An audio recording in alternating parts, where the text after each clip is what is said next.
I am a newly divorced single mom who was left by my ex after 27 years of marriage, after his mistress became pregnant. I have a 17-year-old daughter and a 26-year-old daughter. My 26-year-old lives abroad. My ex-husband was physically and verbally abusive our entire marriage. The physical abuse began in earnest in our mid-20s and reached a peak in our early 30s. I only have a high school diploma. I originally wanted to go to college after marriage, but my ex's abuse had me paralyzed to do anything he labeled as opposing or undermining him and our family, which included education and work. I tried to leave many times from around age 26 to 33 when the physical abuse was the worst, but he'd find me. He'd alternate between gifts and apologies and threats. He also involved our bishop who sided with him. He would go through our trash and once found a pamphlet for a community college program, and the ensuing rage nearly landed me in the hospital. He'd call 5 times a day when he was at work and would often hit me if I missed a call, accusing me of cheating or job hunting. Mid-30s, his physical abuse died down a bit, but the verbal abuse and controlling fixation, where he'd constantly be paranoid and call me a liar, sneaky, undermining, remained until our late 40s when he began ignoring me completely. I was so broken down at that point that I was an emotional robot with no interests, enjoyment of life, or aspirations. That's when he started calling me dumb, boring, empty.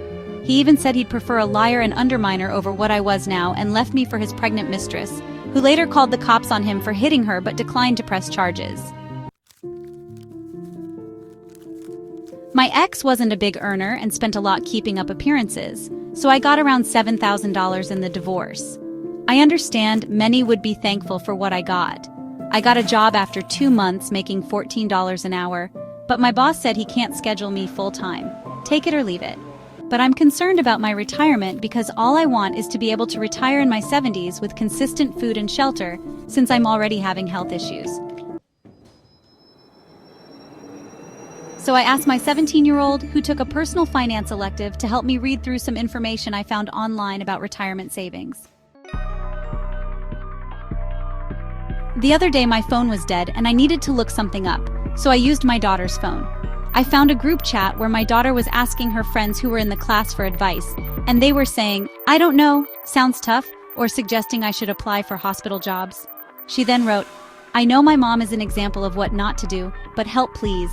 She also aired laundry about how her new stepmother was like a mini version of me and doesn't understand why people like her dad get off on the fighting and his new wife opposing him, which leads to him tearing her down and then making up with her. She also claims that I was thrown to the side by my ex because he got bored of me being what he wanted, and a classmate said maybe her dad likes the fighting because he knows he'll win and feel like a champion. I just feel it was so disrespectful since I've told her about the abuse, yet she doesn't understand the toll it takes on you. I didn't need her airing out my dirty laundry. Her response was she cut her dad off, so she does understand and was trying to help.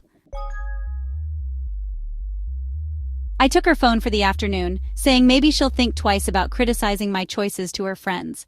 Am I the asshole?